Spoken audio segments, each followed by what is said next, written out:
Now, what I'm going to talk about today is one of the most important things, and that is solitude and structured solitude, and how crucial this element is for you to truly become the ascended man, to truly figure out who you are and where you're going in life. I accredit solitude for being one of the biggest key components.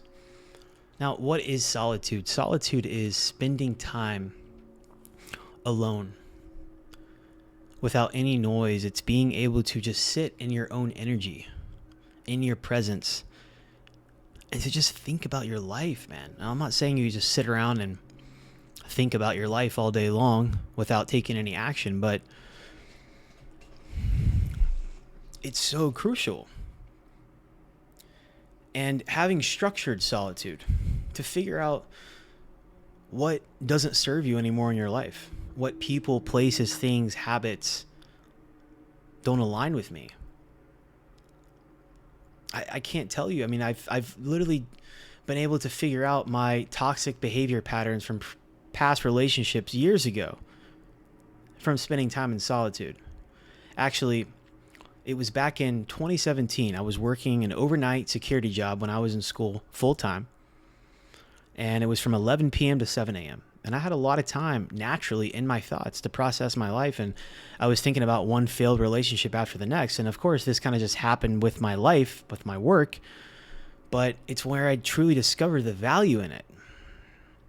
And I started to connect the dots looking back at my life and see toxic behavior patterns that I had from failed relationships, listening to feedback from exes. And I was seeing a trend and how I was behaving and handling the relationships. And then I was able to start the process of healing and evolving and overcoming and start to overcome generational curses that have been passed in my family. And you just get so much clarity, right? So much self-discovery. Maybe you realize that you want to move somewhere else. Maybe you realize that the relationship's no longer serving you. Maybe the relationship is played out and that season's moved on. Maybe you could learn discover who your passion is, what your passion is, where you want to go in your life. And it's a slow process. And guys, I started doing this back in 2017. It's 2025. So, do the math. That's like, I fucking suck with math. So I'll use my fingers. 17, 18, 19, 20, 21, 22, 3. That's 9 years. It's like almost 9 years. So it's been a process, but the main benefits of it is it gives you clarity on your life and who you are and where you're going. Solitude strips away all the external noise, right? Your phone's away, D&D, no push notifications, no music, no nothing. And you can just sit in your thoughts. Driving. Like, you got to make sure it's structured, but also like integrated into your lifestyle. So, obviously I live by myself, so it's quiet a lot of the times and I have a lot of time in my thoughts. I haven't lived with someone in a few years, so it's given me a lot of clarity. And even when I was living with someone, I would go take walks, and we'll get into that, but it gives you the clarity and the self-discovery that you need, right? You can assess your goals, your beliefs, and completely change. Like, it's unbelievable. So clarity and self-discovery, it also gives you emotional resilience and independence. Now, I remember when I first started trying to sit in silence, I was like a crazy monkey brain, just feeling like I need to check my phone every few seconds. But it gives you emotional and mental resilience, right? Spending time alone trains emotional self-sufficiency. Now, what do I mean by that? Spending time alone says, I'm okay with myself and I can sit with myself in my own energy without needing anyone else around. And most people can't sit with themselves. It's when you are able to sit with yourselves because you get more clarity. And so a lot of people have a tough time sitting with themselves because of all the overstimulation and distractions that we've discussed, but also because there's so many issues and so much misalignment in your life. That's one reason why you have a tough time, aside from the overstimulation, is you are truly forced to sit with yourself and face yourself. And it's going to be painful, and there's going to be a lot of old wounds and things that are going to pop up. But you have to go through that process of sorting through your own shit. Look, I haven't been to therapy, and I haven't been to like a therapy session since probably like 2015, bro. It's been over 10 years. You have all the answers inside of you at the end of the day, but you are forced to sit with yourself. And most people don't want to sit with themselves. You don't want to sit with yourself because you know there's a lot of things that your intuition is going to bring to the surface that you need to address. But over time, that independence of being able to sit with yourself and go do things by yourself and go for an hour-long walk in nature by yourself and be in your own thoughts and energy, that builds confidence over time. And, the cool thing about solitude is it allows your brain to wander as well. It allows your brain to wander and to just think. You start making these connections and you generate fresh ideas. There's many breakthroughs that will happen. Actually, as a matter of fact, Einstein's thought experiments or Thoreau's writings at Walden emerged from quiet isolation. And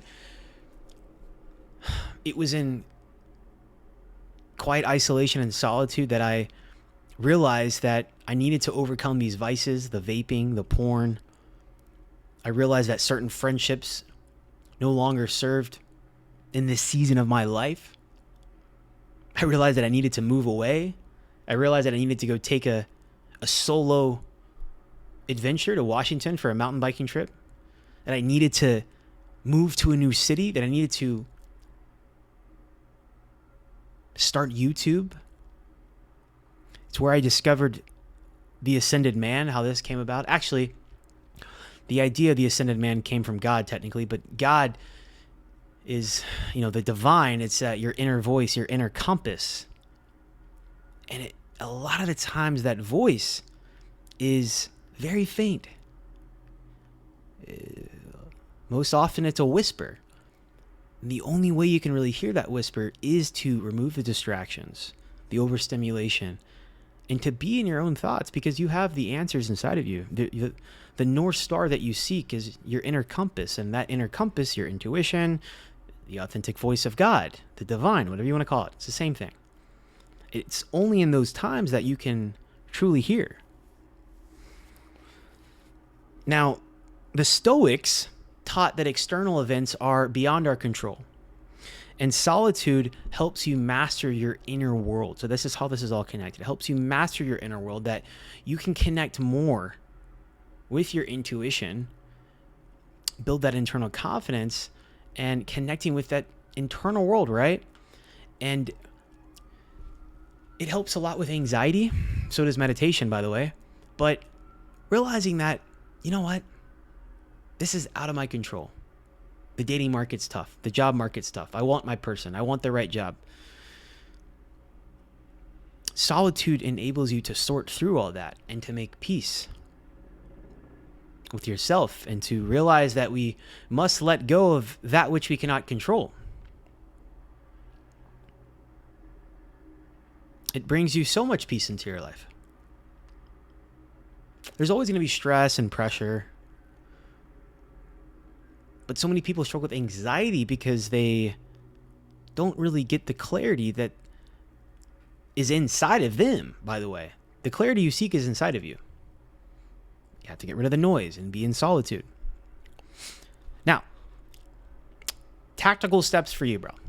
Practical application. How can you integrate this into your life? Well, it took me years to figure this out. So, number one, there's technically two parts of this. Actively integrating it and then passively integrating it into your life. So actively is structured solitude blocks.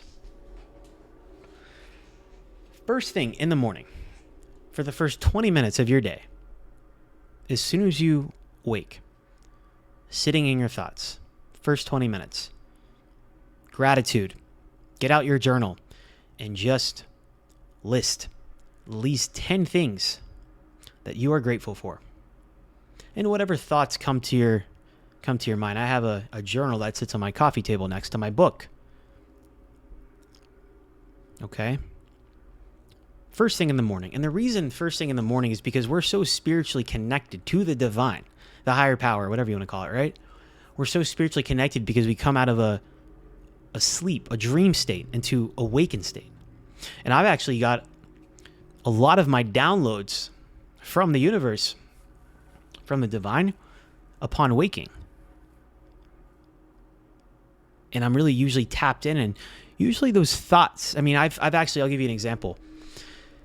Over the past couple years, I had some thoughts that came to me as soon as I woke up. Like maybe I was going to reach for the vape and then I ripped the vape. And then my intuition was telling me like, no, you need to throw this motherfucker away. Or, I'm jolted out of bed in the morning by something and I get this like download. So first thing in the morning, okay, structured, 20 minutes, journal, gratitude. What are you grateful for? Think of it, 10 things. You should be able to think of 10 things you're grateful for, okay? And then take a walk. Now, I like to expend at least 20 to 30 minutes. If you can do an hour, that's great, but I want you to start with at least 20 to 30 minutes outside walking in nature, okay? Ideally in nature, maybe there's a beach nearby, maybe there's trails nearby, okay? Ideally not around cars. Maybe it's in a neighborhood. Ideally in an undistracted state. Now, how can you do this if you're around other people or cars and whatnot? How can you optimize for this? Well, you're going to use noise canceling earbuds or headphones. I've been using my AirPods noise canceling mode for years now. Very helpful. 20 to 30 minutes. And then, maybe you get to a point where you can just go walk in nature without any noise canceling headphones, and you can just be. Hear the sounds of nature, hear the sounds of your environment, but ideally in a quieter place, outside in nature. You're more connected to the earth as well. Every day. And then passively integrating this into your life is in your car. You don't have to do this every time, but I want you to practice sometimes. When you drive, maybe it's just driving to the grocery store, driving to the gym. Maybe you want to get hyped on your way to the gym, but it doesn't matter. Driving somewhere short without any music, any podcast, any YouTube. As a matter of fact, I love long car rides for this because when you're driving on the highway for extended periods of time, it's also a great time to really lock in and focus on an audiobook or a podcast or something like that. But this is also a great time to just be in your own energy. As a matter of fact, when I go on road trips, which isn't often, but let's say I have a 6-hour road trip, there's going to be a portion of that time I might be listening to music. Maybe a portion of that time I'm going to be listening to a podcast, an audiobook I'll lock in on. But there's also going to be a portion of time where I'm just going to be in my own energy and my own thoughts.